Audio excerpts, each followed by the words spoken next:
अस्सलाम वालेकुम guys, welcome to bike navigate. So guys, आज की जो हमारी वीडियो है वो है सुजुकी GR150 के बारे में। सुजुकी GR150 को क्या आप टूरिंग के लिए परचेज़ करें या फिर ना करें, तो आज हम टोटली इस बारे में बात करेंगे। अगर आपने सुजुकी GR को परचेज़ करना है फॉर टूरिंग पर्पसेस, तो क्या आप इस बाइक के अंदर चेंजेस करवाएं कुछ, या अगर आपने चेंजेस नहीं करवानी तो आप नेसेसिटी आइटम्स क्या क्या रखेंगे अपने साथ। तो इन सारी चीज़ों के बारे में आज हम बात करेंगे और एंड में मैं आपको इस बाइक की प्राइस भी बताऊंगा। तो बिना वेस्ट किए बाइक की वीडियो को स्टार्ट कर लेते हैं। सो गाइस, सबसे पहले तो हम इस बाइक की स्पेसिफिकेशंस देख लेते हैं। तो स्पेसिफिकेशंस में GR के अंदर आपको जो इंजन मिल रहा है यह है 4 stroke single cylinder overhead camshaft engine. Overhead camshaft होने की वजह से बाइक आपको कंफर्टेबल मिल जाता है। जहाँ तक बात है बैलेंसर शाफ्ट की, तो मेंशन तो नहीं किया गया कि इस बाइक के अंदर इंस्टॉल्ड है या फिर नहीं है, मगर इसकी कंफर्ट लेवल को कंपेयर किया जाता है होंडा CB150F के साथ। तो कंफर्ट कहते हैं कि ऑलमोस्ट सेम ही है। तो आप ये समझ लें कि बैलेंसर शाफ्ट इस बाइक के अंदर इंस्टॉल्ड है, तो कंफर्ट वाइज ये बाइक कंप्लीट है। जहाँ तक इस बाइक के बोर एंड स्ट्रोक का ताल्लुक है, तो इस बाइक का जो आपको बोर मिल रहा है वो है 57 mm, बाइक का स्ट्रोक है 58.6 mm। इस बाइक की डिस्प्लेसमेंट है 150 cc। जहाँ तक इस बाइक के आउटपुट का ताल्लुक है, तो 8.2 किलोवाट इस बाइक का आउटपुट है, जो कि ऑलमोस्ट 10.5 से 11 हॉर्स पावर बनती है। और उसके अलावा जो इस बाइक की टॉर्क है वो है 11.5 न्यूटन मीटर टॉर्क। बाइक के अंदर आपको कार्बोरेटर सिस्टम मिल रहा है। इस बाइक के अंदर आपको जो ट्रांसमिशन मिल रहा है वो है 5 गेयर ट्रांसमिशन। और जहाँ तक इस बाइक के स्टार्ट सिस्टम का ताल्लुक है, तो इस बाइक के अंदर आपको सेल्फ स्टार्ट और किक स्टार्ट दोनों अवेलेबल मिल रहा है। सो गाइस, ये तो थी इंजन की बात। अब हम बात कर लेते हैं इस बाइक की फ़ीचर्स की। तो फीचर्स में इस बाइक के अंदर जो आपको मीटर मिल रहा है, इसके मीटर के अंदर आपको RPM मिल जाएगा, स्पीडोमीटर मिल जाएगा, फ्यूल गेज, ट्रिप मीटर, मतलब तमाम चीज़ें इस बाइक के अंदर अवेलेबल हैं। असेंबलीज़ की बात कर लें तो असेंबलीज़ में भी आपको राइट साइड के ऊपर किल स्विच मिल रहा है, headlight on off self start मिल रहा है, लेफ्ट साइड के ऊपर tipper headlight high low indicators, left right horn, आपको तमाम चीज़ें इस बाइक के अंदर इंस्टॉल मिल रही हैं फीचर्स में। तो फीचर्स वाइज ये बाइक कंप्लीट है। अब अगर हम बात करें इस बाइक के टैंक की, तो इस बाइक का जो आपको टैंक साइज़ मिल रहा है वो है 12.5 लीटर्स, 12.5 लीटर का इसका टैंक है। और अगर हम इस बाइक की पेट्रोल एवरेज की बात कर लें, तो 40 से 45 किलोमीटर पर लीटर तक ये बाइक इजीली आपको एवरेज दे देता है। 40 से 45 तक तो कंपनी क्लेम्ड है, लोगों ने इस बाइक से 50 प्लस भी एवरेज अचीव की हुई है। 50 या 50 प्लस ऑलमोस्ट इतनी एवरेज लोगों ने अचीव की हुई है, और कुछ लोगों को 40 से लेस भी एवरेज मिली है। अब बात वही होती है कि आप किस तरह बाइक से एवरेज निकाल सकते हैं। इसके बाद अगर हम सीट की तरफ आ जाएं, तो इस बाइक की जो सीट है वो बहुत सॉफ्ट और कंफर्टेबल सीट बनाई गई है, क्योंकि सुजुकी GS के अंदर बहुत से लोगों को इशू था कि जो सीट है वो हार्ड है। और जब सुजुकी GR को लॉन्च किया गया तो उसके अंदर ये मसला ख़त्म किया गया। सुजुकी GR की जो सीट है, आप जब कंपेयर करेंगे GS और GR की सीट को, तो आपको वाज़ेह फ़र्क पता लगेगा कि GR की जो सीट है वो बहुत कंफर्टेबल है। इसके अलावा अब हम बात कर लेते हैं चेंजेस की, कि आपको चेंजेस क्या क्या करवानी पड़ेंगी अगर आप इसको टूरिंग के लिए लेके जाना चाहते हैं। तो चेंजेस में तो सबसे पहली चीज़ टायर्स। आप इसके टायर्स लाजमी चेंज करवाएंगे, क्योंकि ये जो टायर्स हैं ये ऑफ रोड टायर्स नहीं हैं, तो आपको टूरिंग के लिए इसके ऑफ रोड टायर्स लगाने पड़ेंगे। फॉर एग्जांपल, आप नॉर्दर्न एरियाज़ में जा रहे हैं तो नॉर्दर्न एरियाज़ के लिए तो लाजमी है आप टायर्स चेंज करवाएं। लेकिन अगर आप एक शहर से दूसरे शहर तक जा रहे हैं तो फिर कोई इशू नहीं है, फिर इन्हीं टायर्स के साथ आप जा सकते हैं। इसके बाद अगर हम बात कर लें इस बाइक के सस्पेंशन की, तो सस्पेंशन वाइज भी आपको कोई मसला नहीं हो रहा। बाइक का सस्पेंशन बहुत अच्छा है, फ्रंट पे टेलीस्कोपिक फोक्स हैं, बैक पे आपको स्विंग आर्म शॉक्स मिल रहे हैं, ब्रेकिंग बाइक की अच्छी है, बाइक के अंदर आपको फ्रंट पे डिस्क ब्रेक मिल रही है, बैक पे ड्रम ब्रेक मिल रही है। इसके अलावा बाइक की सीट भी अच्छी है। कंफर्ट वाइज भी आपको कोई एक्स्ट्रा चीज़ इंस्टॉल करवाने की ज़रूरत नहीं है। आपकी मर्ज़ी है अगर आप सीट कवर चेंज करवाएं, वो फिर आपकी मर्ज़ी है।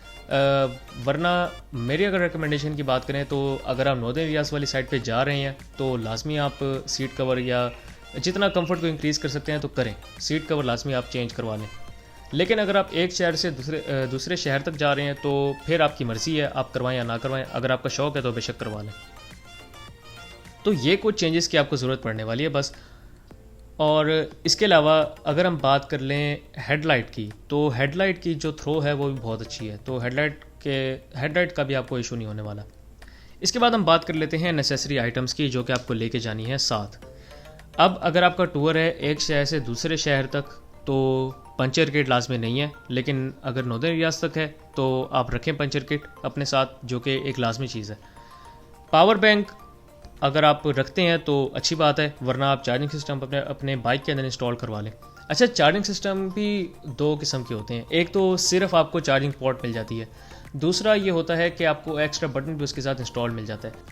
एक्स्ट्रा बटन का फ़ायदा ये होता है कि आप उसको एज अ हैज़र्ड लाइट्स इस्तेमाल कर सकते हैं, तो अगर आप वही एक इंस्टॉल करवा लेंगे तो आपकी मर्ज़ी है। उसके अलावा डिफरेंट वैसे वैराइटीज़ हैं इसकी भी, तो आपकी मर्ज़ी है, आप जो मर्ज़ी इंस्टॉल करवा लें।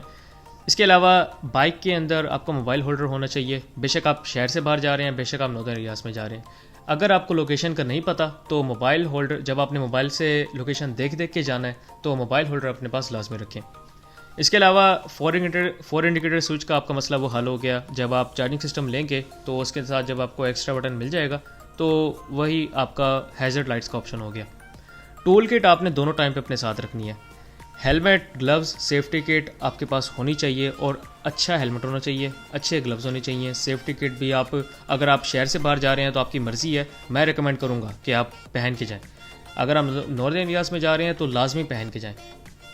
इसके अलावा सेफ्टी बार भी आप इंस्टॉल करवाएंगे तो आपके अपने बाइक के लिए अच्छा है।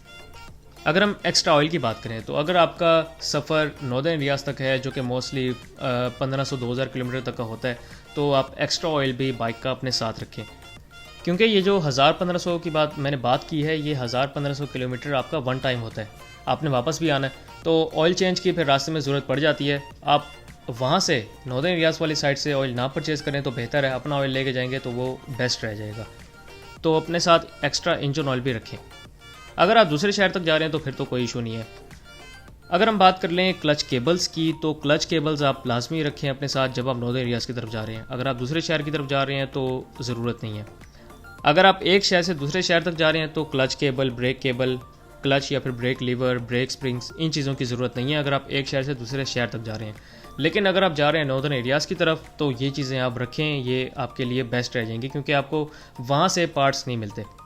जहाँ तक सैडल बैग्स का ताल्लुक है तो सैडल बैग्स आपकी मर्ज़ी है, क्योंकि मोस्टली लोग जो टूर करते हैं वो सिंगल राइडर होते हैं और जो सामान है वो पिछली सीट पर बांध लेते हैं, तो उनका ऑलमोस्ट कोई 8000 से 9000 तक का ख़र्चा बच जाता है। अब आपके जो सैडल बैग्स हैं वो आपके 8 से 9 हज़ार रुपये तक के हैं, जो कि अच्छे साइज़ के अंदर हैं। वो आपको 8 से 9000 तक के मिलते हैं और अच्छी क्वालिटी के अंदर मिलते हैं, तो लोग पैसे बचाते हैं। तो मैं भी आपको ये रिकमेंड करूँगा कि अगर आपका जो टूर है, अगर आप बाइक के ऊपर 2 बंदे नहीं हैं, आप सिंगल जा रहे हैं टूर के ऊपर, तो फिर आप सैडल बैग्स ना लगाएं, आपके पैसे बच जाएंगे। अगर आप सैडल बैग्स फिर भी लगाते हैं तो वो आपकी अपनी मर्ज़ी के ऊपर है। सो गाइस, ये कुछ चीज़ें थी जो कि नेसेसरी हैं, जो कि आपने अपने साथ रखनी है। अब हम बात कर लेते हैं कि क्या आपको इस बाइक को परचेज़ करना चाहिए फॉर टूरिंग पर्पज़ या फिर नहीं करना चाहिए। सो गाइस, मैं खुद जाता रहता हूँ नॉर्दर्न एरियाज़ की तरफ, तो मैंने बहुत से बाइक्स देखे हैं। इसी साल की अगर बात कर लें तो मैं गया हूँ, मैंने काफ़ी GRs देखे हैं जो कि वहाँ पर नॉर्दर्न एरियाज़ वाली साइड पे, अगर हम नारायण कागान वाली साइड की बात कर लें, वहाँ से बाबूसर टॉप की तरफ जा रहे होते हैं, आगे हुंजा तक जा रहे होते हैं, तो कोई इशू नहीं हो रहा होता उनको।